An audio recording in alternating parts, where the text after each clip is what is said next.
उठा उठा श्री साईनाथ गुरु चरण कमल दावा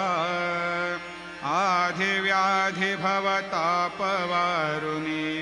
तारा जड जीवा गेली तुम्हा सोडुनिया भवा तमरजनी विलया परिहे अज्ञानासे तुमची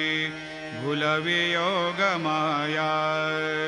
शक्ती न आम्हा यत्किंचित हे तिजला साराया तुम्हीच ते सारुनि दावा मुख जनताराया भो साईनाथ महाराज भवतिमिरनाश करवे अज्ञानी आम्ही